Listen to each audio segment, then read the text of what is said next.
Hey, everybody. Welcome to Market Mavericks. We are back for another Thursday discussion with some ups and downs and craziness in the market following last week's big election and Federal Reserve cut. I'm joined by Scott Melker and Mike McGlone. So, gentlemen, how are you guys today and where are we starting? Can we start with Gary Gensler resigning? Although he didn't officially do it, I have to say that maybe my proudest moment in life will be that I got You want to get up and dance hashtag. around for this one? I got the hashtag Fire Gary Gensler trading Fire Gary Gensler trending a long time ago, and it's been an effort that I've been behind for a very long time. And if he resigns, which we know he will, it's very happy. But he did give an address today. If you could show my screen, this morning, basically saying, he's proud to serve as SEC chair, defends his approach to crypto regulation, but everything was in the past tense. Sounded awfully close to a farewell speech that says here, listen, we know that he's not surviving a Trump administration. The question is if he's going to go willingly or by force. And I think that there's a lot of precedent for him to step out of the way, just like every commissioner in history has done when there's regime change. But, on his way out, there's a lot of interesting sort of news. Because nobody fears the SEC anymore, you can see here 18 U.S. states have filed to sue the SEC and its commissioners, accusing them of unconstitutional overreach and unfair persecution of the crypto industry under the leadership of agency chief Gensler. And you may have seen yesterday, when Pepe went up like 100%, that Robinhood is relisting things they had delisted out of fear of the SEC and included listing Pepe and saying they'll list more meme coins and things like that. So clearly, the veil or the threat of SEC has lifted. These companies, even before Trump steps in, are no longer fearful of poor regulation in the United States. I don't know if you guys also saw an unconfirmed report, but has gone viral and is seemingly being picked up by the news, that Trump intends to eliminate all capital gains on any crypto that is created in the United States.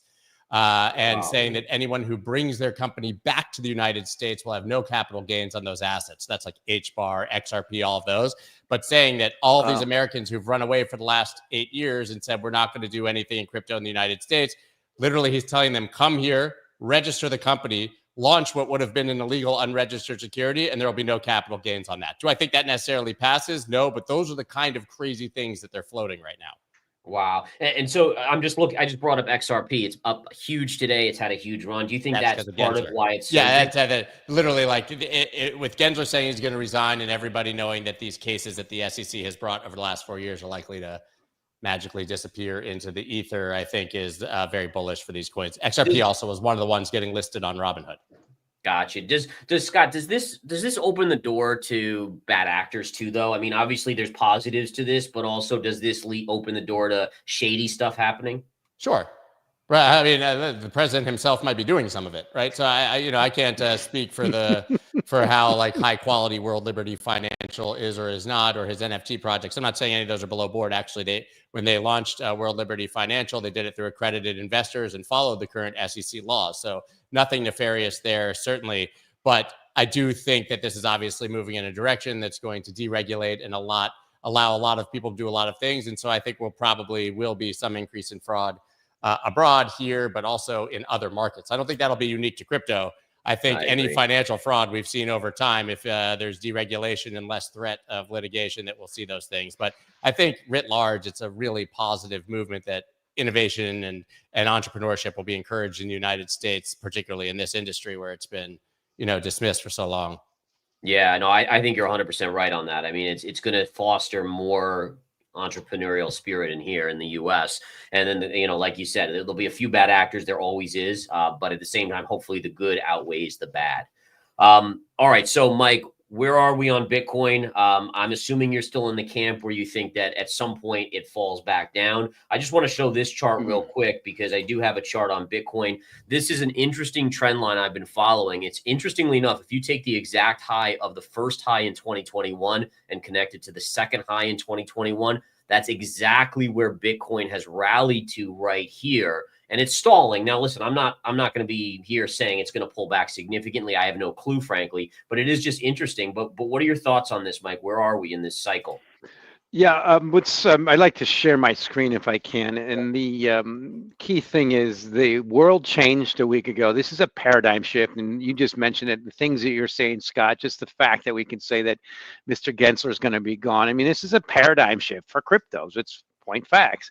But you point out, I just look at that. I've been watching this one for a decade. It's that Bitcoin to gold ratio. It flipped obviously when the signal was when Mr. Trump tilted back on his anti-crypto stance in Nashville towards Bitcoin. You guys nailed that, and boom, now here we are. He's the president, and he's got, according to this, the headline will have an unusual amount of power. I mean, this is just, let's not underestimate the amount of what's going to happen here, because we have, in America, we don't think we do on steroids, both sides aisle, everything. But the problem is, I want to point out is, I overlay this again with the S&P 500 versus a 100-week moving average. I'm still worried about that. Is the market's completely priced for the last big trade. And maybe it happens again, but the last big trade was to buy stocks when Trump got elected. But here's where we were versus its 100-week moving average. The market was low, is this hanging out? Now we're at about the highest in, if you look at it in a normal distribution, they'd call that the kurtosis part of it. Like the only time it gets there is like on the 4th or 5th standard deviation. It's just not a level you want to be overweight long. So the thing is, Bitcoin's probably going to continue to be the fastest horse in the race. The thing is, you pointed out in that chart, you want to be the first buyer here. And the thing I'm getting is the extreme amount of bullishness that comes out like, okay, we're going to get that strategic Bitcoin reserve. Mike Novogratz pointed out, well, that's kind of silly, but maybe that'll happen. There's so many extreme things. We're doing a lot of buy the rumor at the moment, and obviously can't be bearish. Look to buy dips. But again, it's, the world changed, and this is part of what's happened. So I just bow to the people who did it right. Do you, Scott, and just looking over at Bitcoin's chart, I mean, we just talked about it before. I think you have it up here. I just drew that line. That's incredible, by the way. It is just wild how price reacts to these levels. But I guess the question is, I mean, are you seeing during the Trump administration, is it possible for Bitcoin to go north of 100,000 or even in the next year, let's say? I think it's possible Bitcoin could go north of 100,000 in a week. I'm not saying that will happen, but I mean, we literally just went in 9 days from, this was election night, started at 69. We went to 93. Yeah. A $24,000 move. You can't tell me we can't go 7,000 off the highs from yesterday. But I guess the question is, how high could this go in this bull market? I guess that's the bigger question. I was a long believer that Bitcoin was fine regardless of who was going to be. You were spot on. I think it was going to go up. I don't think it was going to do this if Harris won this week. But the people who fear the government and money printing and who hoard guns and ammo, those people would be buying Bitcoin during a Harris administration, right? Because of fear of whatever they believe the Democrats are. And, we also have this sort of Trump trade of maybe it becoming a strategic reserve, all those things. Listen, I am a long believer, if it ain't broke, don't try to fix it. This is exactly what I thought would happen based on the 4-year cycle, whether that's the reason it happened or it's the Trump trade or it's Chinese stimulus. I have no idea. But this is exactly what I thought would happen in late October and early November. I've been saying that for at least a year, and so I'm not going to question it now. And if that follows through, I think, mid 100s, not that difficult, right? Like 125 to 150, I think would be sort of my baseline expectation for some point in the next year. Would I be surprised to see the 200s? Absolutely not. But listen, there's also now a lot of, we've got the movement. Everybody's anticipating it. So now I think we need to see some follow through from the government to continue it, right? I think that first 100 days, we need to really see a stablecoin bill or a market structure bill or really bullish sentiment from the SEC. Some of those cases drop. We're going to have to, Mike always says, where's the beef? We're going to need to see the beef from this administration and make sure that these weren't just empty promises. Yeah. And one thing I want to bring up here, and this is kind of related with Doge / Department of Government efficiency. But if I'm hearing efficiency, I'm hearing lower debt, and yet interest rates are going up as if there's not going to be any reduction. I guess the question is, Elon Musk got named to this board, and then the yields went up as if he's not going to have any power and get any cuts across the board. And I wonder what you guys think about that. I mean, that's what the market's telling us with yields going up. So let me tilt on that one a little bit, and I want to show that in the chart. When I think of yields, I got to start with copper. Copper's broken down. I show copper, gold, S&P 500, right there. There's S&P 500. It was gold, and crude oil since the unlimited friendship was announced on February 4th, 2022. and copper's breaking down. It's to me, this is the whole world that I see from a commodity standpoint tilting towards recession. And significantly now because of one key reason: trade balance. I mean, I mentioned the book. I think I mentioned it last week. The book I just finished listening to was "No Trade is Free" by Robert Lighthizer, the last trade representative, likely the next trade representative, and expect massive tariffs. But the significance is our trade balance with the rest of the world is the most ever, and it's almost double during the last Trump administration. So the rest of the world has a big problem, and you're seeing that with copper breaking down. Copper just broke below $10,000, and I want to point out one key chart about bond yields. This is all on the same scale. I have copper 10-year note, S&P 500 just divided by 1,000, diesel prices in the U.S. and Chinese bond yields. Right now, Chinese bond yields are 2.08%. They're collapsing. They have been, and U.S. 10-year note yields are like right now. They're 4.45. So to me, the risk is still, I've been wrong on this trade. I admit it. To me, this still is potentially the next big trade. Now, it's completely off the radar right now, but if you look at the rest of the world, U.S. yields are really high, bond yields, and everybody points out the deficit. Yes, get it. Known. Maybe it'll be a shift, but one thing I want to point out as far as deflationary forces is it's more likely we're going to head towards the rest of the world, and I want to point out one good thing why. Within a few months, the average price of gasoline in this country is going to drop below $3. If it doesn't, blame McGlone. It's what it always does. This is the average price, and here's one good reason. And the risk is it goes to $2. But what's unusual about 2? Nothing. This is 20 years of data. It always goes down to 2.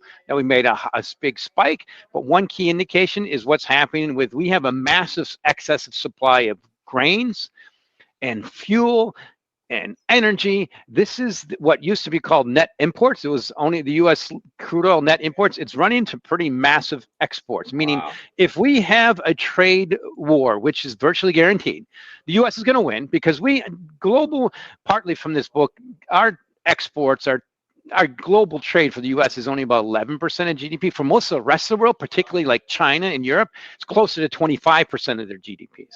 And you saw the massive trade balance. This is the most ever. So my point is, when we kick into this trade war, which is going to start with pretty cross-the-board tariffs, according to Mr. Lighthizer's book, why not? He has complete carte blanche. He's complete red sweep. He's going to do what he says. Why fight that? We should expect gas prices to collapse. And the risk is, I'm afraid they go to 2, which usually means a recession. Hopefully we're not going to get that. But just dropping below 3, 250, that's going to be very helpful for CPI and PPI and consumers who are going to get hit by higher goods prices. So Mike, are you saying that, like the one thing, and this is partly related to Bitcoin, is that, yes, Trump is dovish towards crypto and deregulation, but could possibly some of this upside in Bitcoin be because of a potential blanket tariffs, which is inflationary, and then Bitcoin gives us the protection of inflationary higher deficits and all these other things? But I guess that's the question is what are we seeing here? With what you're saying is kind of like, okay, we're going to be okay in a trade war, but is it not inflationary then? Will it not be inflationary? It'll be initially, yes. I mean, the number one importer of Chinese goods in this country is Walmart, and that's Joe Sixpack. That's the average person. I mean, I had 4 kids. I did a lot of shopping at Walmart. And so that's going to be hurt initially, but getting to and from there is going to be cheaper. Gasoline inflation prices, diesel prices will be cheaper. It'll be an offset. It's the point is from my standpoint, when I point out here from a commodity standpoint, the world, as you see copper collapsing and crude oil going down and stock market going up and way outperforming S&P 500 since then, the world's heading towards a pretty significant recession. And it's going to happen. The thing is, we have an administration now that's completely emboldened, and it has like one of the richest people in the world and some of these tech people whose mantra is move fast, break things, and worry about it later. And that's what they're going to do. It's just, why would they not? They have 2 years before the midterms. They said they're gonna. They have a complete decisive victory. Expect it to happen. So to me, that's what's finally hard. Copper starting to show that it's breaking down. And I show you that's what's going to probably be with bond yields. But this inflation thing, remember what's happening with inflation. We're in the wrong part of the cycle for inflation. Employment's ticking higher.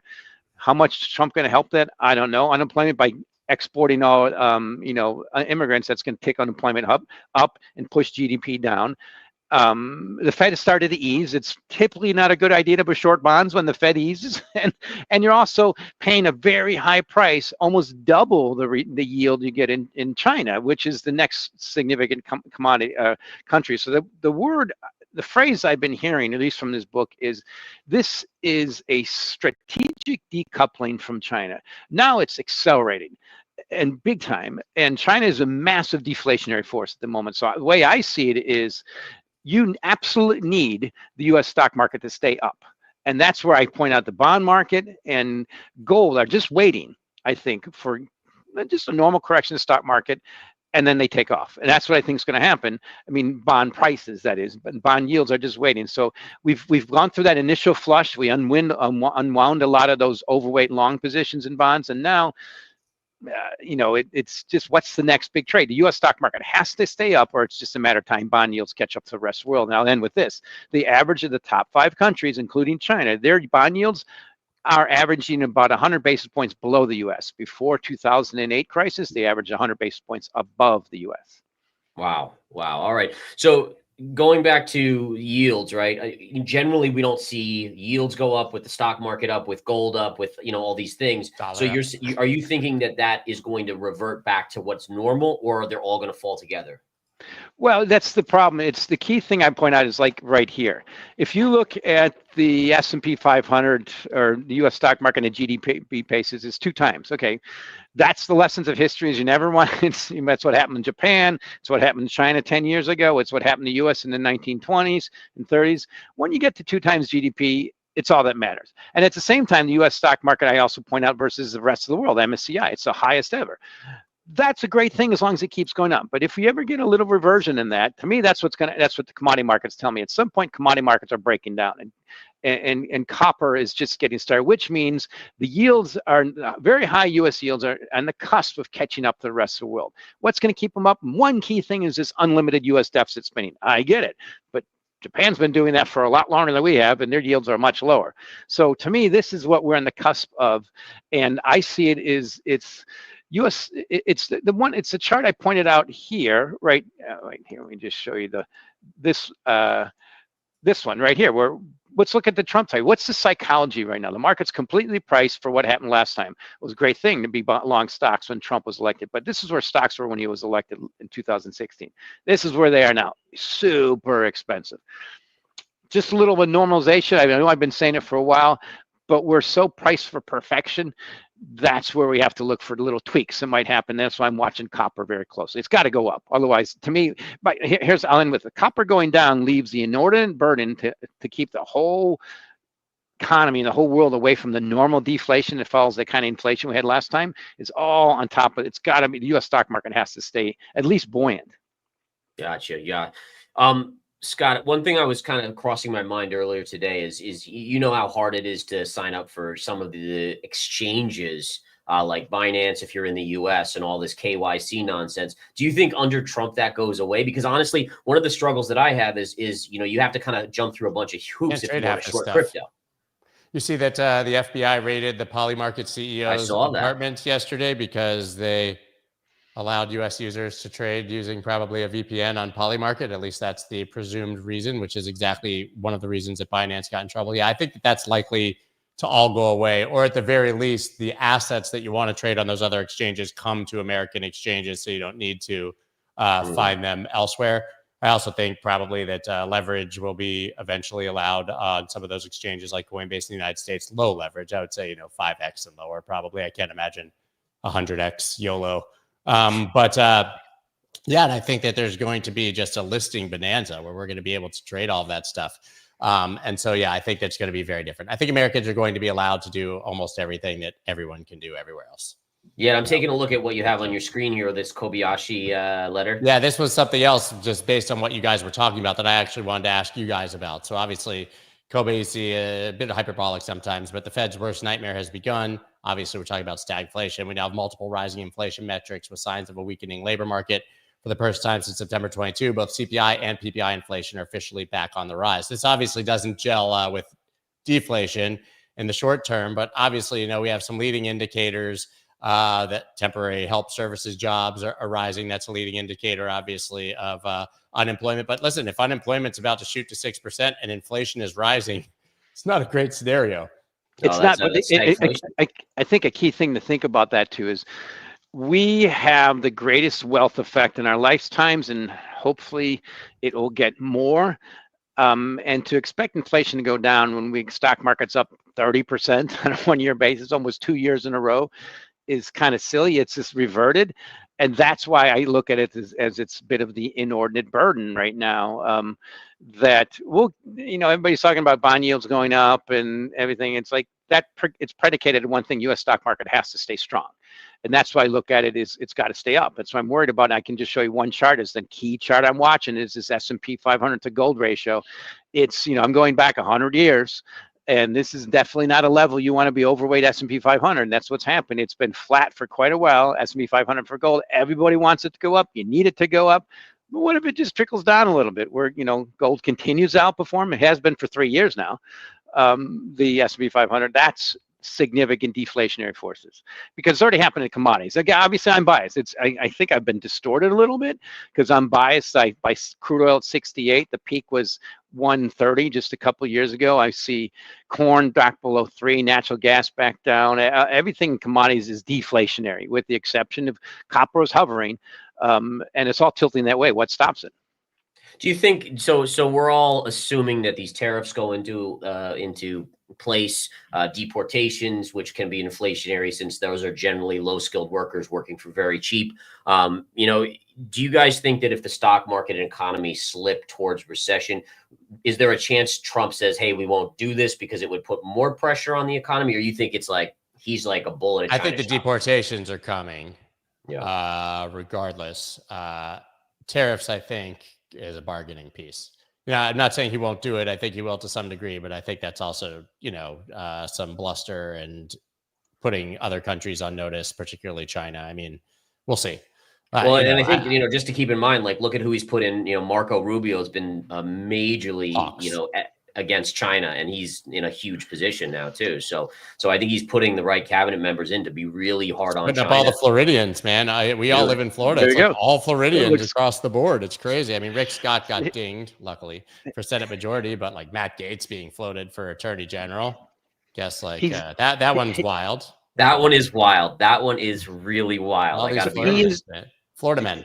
Mr. Trump is doing exactly what General McMaster opined he would do in a second term. A complete autocratic leader with yes men on his side. He's doing it, and he has a complete carte blanche. Do not underestimate the power of America now and capitalism on steroids. And so, sure, if we get that little recession tilting over, you can do a lot of stuff. Obviously, put pressure on the Fed, but they started easing already. But this is from a regulation standpoint, it's great. I get all that. The problem is how much of it is already priced in, and that's why I point out the markets are so expensive already. You got to think that sometimes it could be a buy the rumor. Yeah, that's kind of where I'm leaning. And I think, when I was talking to David Lynn recently, and we were talking about how, when Reagan got in, it was this big rally up. And when he got in, there was actually a big market correction right afterwards. And there's been countless kind of scenarios about how there's this big leading rally in the markets and then this kind of drop off afterwards. So it'd be interesting to see if that does occur in this situation, maybe in late January, February, March of 2025. But yeah, I mean, it certainly is going to be a wild next 4 years. I think, I don't know what else I'm looking for the next 4 months.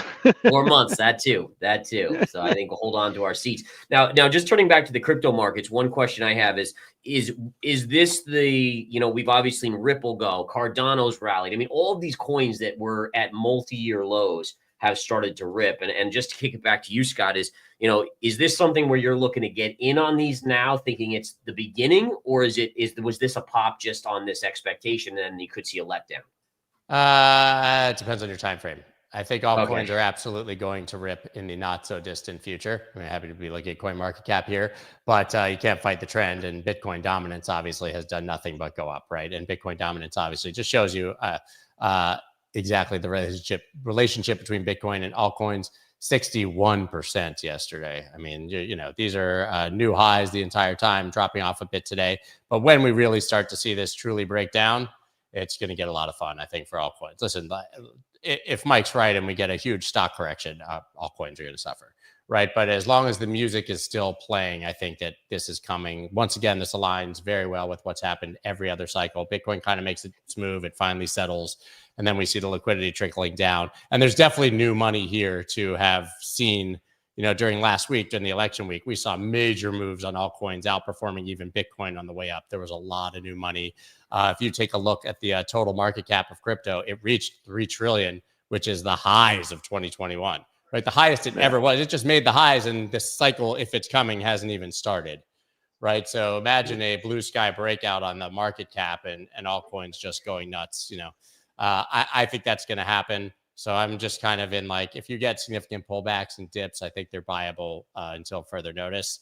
If we start to get a serious slide in global markets, then I will start to, revise my opinion. Yeah, Mike, one thing on the global markets that I think is interesting is that while the U.S. has been making new all-time highs, I don't think any other major power like the UK, the Japanese markets, even the European markets are still not making new highs, and they haven't made new highs for months now. And I guess the question is, obviously the Trump trade is driving it for the last week, but what's behind that? Is because the global economies are now so much weaker, and the U.S. is looked as the last shining star kind of thing? Yes, I got to show you the two charts. First of all, they are so much more dependent on exports to U.S. than any time in history, and we just elected the most tariff-happy president ever. The thing about it that really struck me is these are things I remember speaking to about with customers 30 years ago in the trading pits. It always pissed me off that we just let these surpluses grow, and now they're massive. And this is one thing that Trump wrote about in the 80s. So, I obviously agree with him on this, but here's the key thing I want to point out. This is the U.S. stock market versus the MSCI ex-US. I mean, it's just a straight upward chart. No, it's just straight up, all-time highs. We go back 50 years. What's going to stop that? And this is what's happening in commodities, and obviously probably distorted some of my U.S. views, but the world is heading towards a pretty severe recession, particularly with the U.S. It's a headline on The Economist I hear that's coming out recently is what's the rest of the world going to do? And I want to point out one key indicator I see a lot from commodities is this is something that I've been writing about for almost a year now. When you have gold outperforming industrial metals like this, it means something. The only time it's ever been there this high was in the first time was the great financial crisis. A little bit of a bounce in 2016, obviously during COVID. This is the longest period since the COVID that gold is just blasting off versus industrial metals. So from this key indicator, when the rock, precious metals beats industrial metals, that's a bad sign for the global economy. That basically means China. That means all these countries that are exploiting the U.S. and stealing wealth from the U.S., which is what Lighthizer says, that flip has switched. It's over. And I think they're going to come out as hard as we expect in tariffs. Tariff first, negotiate later. And that's one thing Lighthizer pointed out. They went through all these negotiations, and all the other countries, he pointed out, they thought they had the upper hand. And it was kind of silly when you're running a massive surplus with the country. So what I think is going to happen is they're going to say, here's what we're going to do. We're going to come in right away. These are what the tariffs are going to be. And you kind of negotiate your way out of them. Otherwise, until you show major signs of reducing all that excess of money take out of the U.S. and don't return, we're going to do something about it. And that's completely solidified by both houses, and most of the population agrees with him. So as you know how Trump got the world to tilt against China, one of the key things he did, now he's getting the world and the whole country to completely agree with what he's going to do about reducing this massive U.S. trade deficit. So just turning it back to China here. So China's obviously struggling in a horrendous recession. They've stimulated. It hasn't done really anything at this point. Are you thinking that the U.S. slips into recession and China slips out, or are they going to need the U.S. to come out of a recession as well? The U.S. recession means China's in a depression. It means the rest of the world's in a depression. And that potentially could happen if we just have a slight, and Trump probably gets that. So my thought is here's a person whose legacy now. He's going to think, how do I want history to judge me? And he's so emboldened, rightly so, missed the assassination attempt. The population completely went for him. It was a complete decisive election. And so if he gets the midterms, it gets through a bit of the pain first, he's good. If he gets through the end of the 4 years, gets through the pain first, that's probably when he's going to want. But a U.S. recession means depression in the rest of the world. It's already happening in China. Just look at demand for diesel and demand for and bond yields. They're all tilting that way already. And this is just adding fuel to that fire. The tariffs. Last thing I'll ask here is so does excessive tariffs on China push them even more into the arms of Russia, North Korea, and Iran, or is it is that I mean, is that an issue geopolitically? So you have to think right now within the book, The Party, was McGregor, I think, wrote about. There's some major infighting in China, but you can't. I mean, it's such an autocratic leader right now, but it pushes them. But do they import anything? No. But the key thing that's happening is by Mr. X's cozying up to Mr. Putin, he completely set up a nice little conduit from the key countries in the world who are antagonists and want nuclear weapons, North Korea and Iran, to get them from Russia. So this is how massive the Cold War is. Yet we're priced for in this country for complete détente, which is part of the reason I'm still bullish gold. So maybe if we get that some détente, but unless you get a regime change in China, this is the key thing that Lighthizer pointed out is China views us as a complete adversary. Z has said it. Certainly, he proved it with the backup of the invasion of Ukraine by Russia and the unlimited friendship. Now we're accelerating, and the whole U.S. government's completely emboldened to do something about it. I'm like, good luck, China. Remember what happened to Japan? At least they were friends. But Japan's GDP right now is the same it was in 1993. Expect similar, maybe worse in China.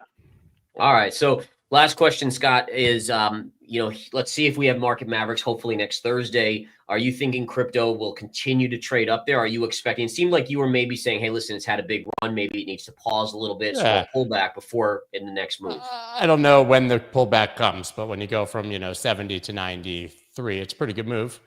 I was kind of joking the other day on Twitter, like the absolute killer move right now, if you're a hilarious whale who's manipulating the Bitcoin market, is send it to 99. Come up just short of 100, drop back down to test the previous all-time high at 74 as support. You got like a 25% drop. Everybody calls it over when it's literally the line that you were all watching to break, a month ago, and then send it to 150, right? And we're so back. It's all over. New paradigm. The good times liquidating everybody on both sides. It's almost like they have fun with the crypto investors because they're so emotional, But that's the thing you described. They sent it up on the biggest days ever on these elections. It's crazy. But you described one of the most. This is the most significant trading vehicle 24/7 in the history of mankind. And it's also digital gold. It's just everything. And I just bow to whatever Scott says is what Bitcoin's probably going to do. We'll nice. That's a great way to end it. I love it, guys. Well, thank you so much. Everyone follow the socials below on X, and we'll see you guys all hopefully next week. Have a good one, guys. Take care. Yes.